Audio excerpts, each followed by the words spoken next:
What's good, y'all? It's your boy Ross back at it again with another video. And man, SmackDown, they showed up.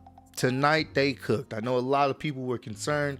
Can SmackDown live up to the hype and excitement that we got from Monday Night Raw this week? Well, I am happy to say they delivered. This was a very good SmackDown.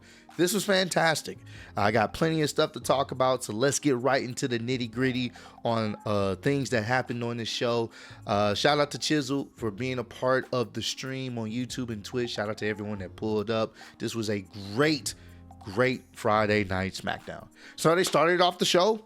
John Cena comes out there, and before he's about to get right into his promo, Randy Orton music hit. Randy Orton comes out there, and basically he tells John, you know, you have all these accolades, and, you know, maybe the reason why you're not who you used to be, like the John I remember, you know, he was the guy that was making all the Make-A-Wish, you know, wishes for the kids. You know, he has the most Make-A-Wish wishes granted out of everybody that you know, since they've been doing the Make-A-Wish Foundation. You know, like, you have all these things, you've done all these things for these people. You have pretty much led a generation of fans. People looked up to you. Whether it was outside of wrestling, you inspired kids all over the world.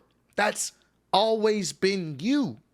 You know, maybe it's time for you to have some kids of your own, to build a family of your own. I'm thinking maybe that's the reason why things are going the way they are for you. You need to have a family of your own.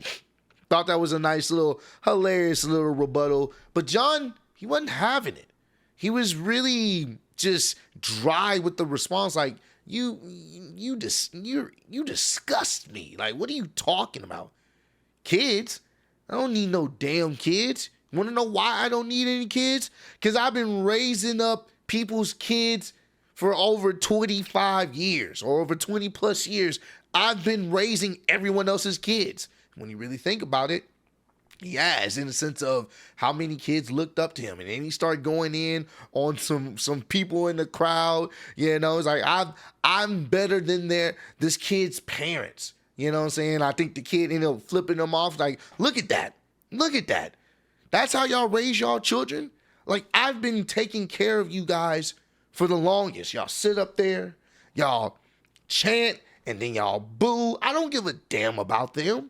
I don't give a damn about these kids, these people, essentially. I love that he's still staying true to he doesn't care about the fans, because the fans have been horrible to him for so many years. So I don't need them. I don't care. So now Randy's starting to get a little bit more irritated, and now he starts to talk about, at one point you said you want to ruin wrestling, right? You want to ruin wrestling for everybody, right? And he mentioned Cody. Cody's, you know, at the beginning of his entrance, there's always that wrestling has more than one family, you know, one more wrestling family. And he talked about his, Randy Orton. He talked about, you're trying to ruin wrestling, which means you're trying to ruin wrestling for my family. The same family that pretty much, you know, got me into this business. The same family that's helped me get to where I'm at. You're trying to take all of that away from me. Maybe my kids one day want to get into this business. You're trying to take that away, and I can't let that happen. And I like that he brought that up. He's trying to ruin wrestling. Wrestling would be ruined if John Cena takes it away. You know, that's what he's trying to take away, something that he loves. And John Cena, I love this response from him, because he's like, at the end of the day, you know, you're stuck. See, I have 17, right? You're at 14. Once I take this away, once I leave, you'll be frozen in place. That's it. You can't get no more, because I took this away from you. I'm the last real champion.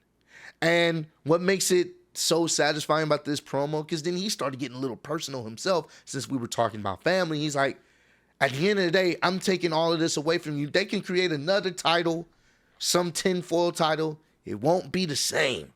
It won't be the WWE Championship. And what makes this even greater is the fact that I get to erase your family's history. Your generations of talent come with me. He's basically on this Thanos vibe. Like, he's taking everything. So all those championship wins, all those titles of these past great legends, all the family lineage that have held that title or been a part of the business, he's taking it away for good. Love that aspect of the story that they're trying to tell here. And, you know, Randy got fired up. He said, since you so bold, how about you put this title on the line right here, right now? John Cena teased him. He said, no, I'm not going to do it. You know when I'm going to do it? At Backlash. Because it's going to be in your hometown. You grew up in St. Louis, right, Randy? So what better way for you to be well rested, have all your energy, be around your family and friends. I can't wait for you to be there. I want you to be at your best. Because when you lose, you will have no one to blame but yourself. So basically, John wants to beat him at home to make it that much sweeter, which I'm looking forward to this match. And then afterwards, John Cena threw the title at Randy Orton, caught him off guard, started stomping him out. Then he picked up the title. He was going to go ahead and hit him with the title. But that's when Randy Orton countered it and hit John Cena with another RKO, back-to-back RKOs. You know how this is going to end. Unfortunately, I know a lot of people would love for Randy Orton to win, but John Cena's not dropping the title right now, and it'll probably be some shenanigans, but we're still going to have a fun match. I can't wait to see it. Back-to-back weeks. Well, not back-to-back weeks, and within the same week, just on a different show. Back-to-back times, Randy Orton was standing tall. Great opening segment. Love that segment, and I'm looking forward to seeing how things are going to play out. Next, I want to talk about Tiffany Stratton coming out there. She came out there and she was pretty much, talking about her win over Charlotte and how happy, she was and, that she got the win over her. Crowd was really pro Tiffany. She said, people compare her as the next Charlotte. No, she's the only Tiffany Stratton. And then Jade music hit. Jade comes out there. She's like, oh, you had a great win. That was a fantastic win. You did your thing. But you're right. You're going to have a target on your back. And now it's time, now that I've moved past Naomi, now it's time for me to handle up on business and, come after you for that title. So they ended up setting up an impromptu match. And as I expected, I knew Naomi was going to come out there, and midway through the match, Naomi came out there and started attacking Jade, and it looks like they're going to continue that feud, which I was hoping that they do.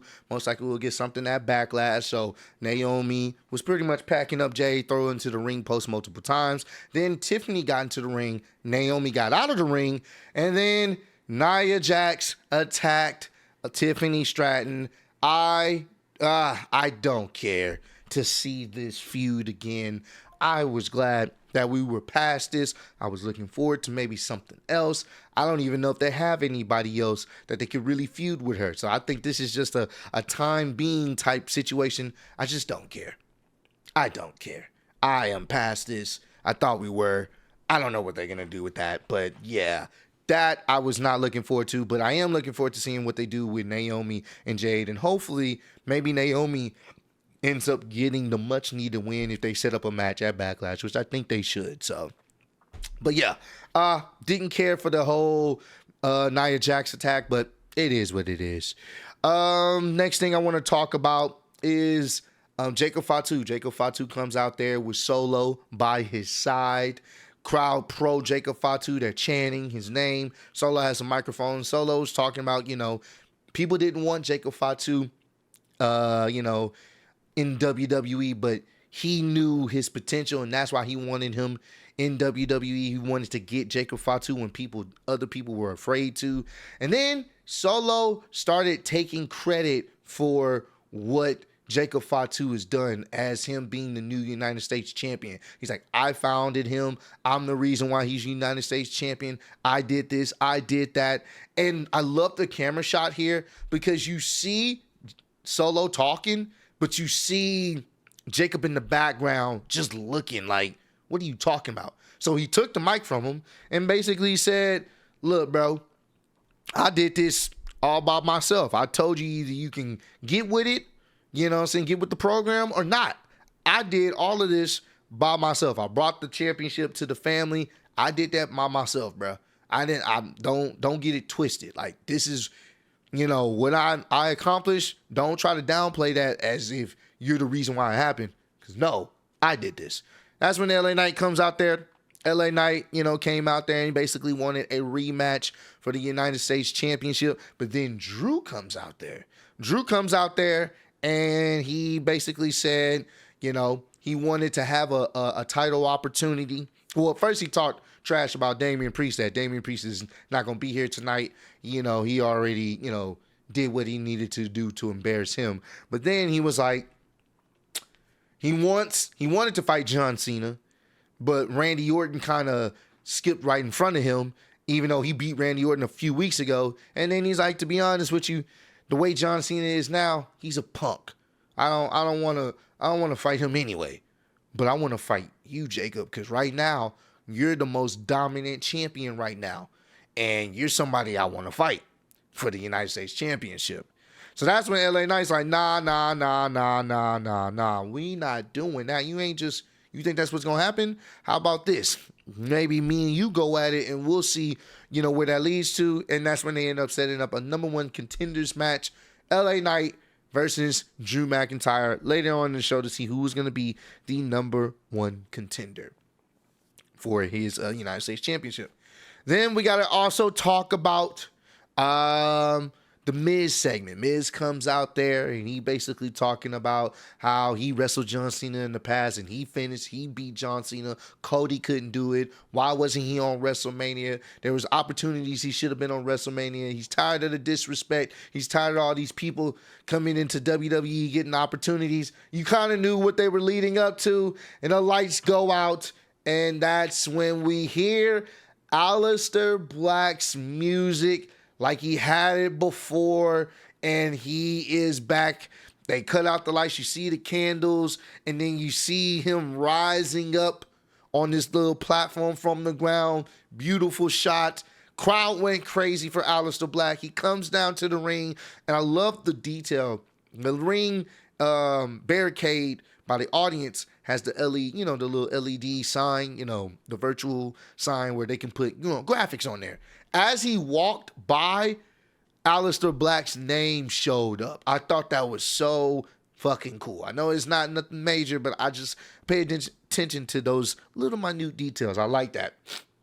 Got the ring, sat down like cross-legged like he used to. They turned on the lights. You knew what was coming. The Miz was trying to figure out what was going on, but it didn't really matter because Black Mass right to the Miz, knocked him out. He sat back down. Huge pop from the crowd. This was cool to see Aleister Black back in WWE, and I do have a good feeling they're going to do right by him. Hopefully they do. Keeping my fingers crossed. That was great. Next, we got to talk about the number one contenders match. Solid match between LA Knight and Drew McIntyre, but you knew some shenanigans was going to happen. And during the match, LA Knight gets attacked by Solo Sikoa, and Solo puts him back in the ring. Drew sees this, the ref doesn't, and he's kind of conflicted because they have history. He doesn't really like them, but he's like, you know what? I'm not Cody Rhodes. I'm going to take advantage of this situation. So he's getting ready to set up LA Knight with the Claymore kick, but then Damian Priest comes out there, attacks Drew McIntyre because you knew they weren't done with that. And obviously that cost LA Knight the match. Drew McIntyre wins by disqualification. They start fighting on the outside, and Damian Priest ends up throwing Drew McIntyre through the announce table. So at that point, that's when he walks around, and that's when you end up seeing LA Knight confront him like, bro, you just cost me the match. What the hell are you doing? And out of nowhere, Jacob Fatu dives through the ropes, hits both of them, throws them both back in the ring, runs the ring where he does the little hip attack. He does that to both of them, goes up top on top rope, does a little springboard moonsault to LA Knight, crowd chanting one more time, does the springboard moonsault to Damian Priest, and your boy Jacob Fatu is standing tall with the crowd chanting his name, man. This was a great segment. Looking forward to what they plan on doing with all four of these individuals. We may get a fatal four-way for the United States Championship. We will see. Don't know. And lastly, we got to talk about the main event, bro, because we don't get many TLC matches, and I see why, between tag teams. This was fantastic. This match should have been on the main event of not main event, but this should have been on WrestleMania. This match should have been on the WrestleMania card. I know some people are saying that, oh, they wouldn't have had enough time. You fuck all that. You make enough time for this match. This was a memorable match. If you didn't get a chance to see this, go watch this. The last hour of the show was commercial free. They gave these guys damn near 30 minutes. This is fantastic. I mean, I didn't take any notes. Mostly it was just carnage. Spot after spot after spot. I mean, everybody got packed up in this match. This was truly fantastic. Hell, a prosthetic leg, a fan's prosthetic leg was used mid-match by Montez Ford. I mean, fantastic. Or a white noise. I want to say Ciampa hit a white noise on Montez Ford through a ladder. Crazy. Just insanity. And I love what they did. They did a homage or a tribute to one of the OG TLC matches from WrestleMania 17. You already know what I'm talking about. Edge was on the ladder, and I believe Matt Hardy was holding up the titles, above the ring. They basically did the same thing, but there was a table underneath. You had Angelo Dawkins on the ladder. You had Tommaso Ciampa holding on to the titles, the table beneath, and Angelo Dawkins hit Tommaso Ciampa with the spears through the table in the middle of the ring. Just carnage, bro. This was so fun, and the right team won. And Montez Ford doing the leapfrog to jump onto the ladder to get in there. They tried to stop him. He was able to jump on the outside of the ladder. Got Johnny Gargano and I forgot who else was at the top of the ladder at the time. Towards the end, he was able to knock them off. Got on the top, and he ended up pulling down the titles, and they retained the SmackDown Tag Team Championships. This was fantastic. 10 out of 10. Should have been on the WrestleMania Night 1 card. This was great. I mean, this was great. Go watch this match. If you don't watch anything else, this match right here is worth watching. That's really telling. If they give you a good match to watch on free television, this was it. This is fantastic. They showed out tonight, and they showed why they deserve to be on WrestleMania, man. But hey, this was a great show. These 3 hours went by hella quick. Backlash has been like one of the PLEs for the past few years since Triple H has taken over in creative that has been really good. Really fucking good. I think this year's Backlash is going to be more or less the same. I think we're in for a great PLE. But I appreciate all the love and support you guys showing on the channel, man. What y'all rate the show on a scale of 1 to 10? Let me know down below. But I appreciate y'all. Like I said, road to 150K, and I see y'all on the next one. Peace.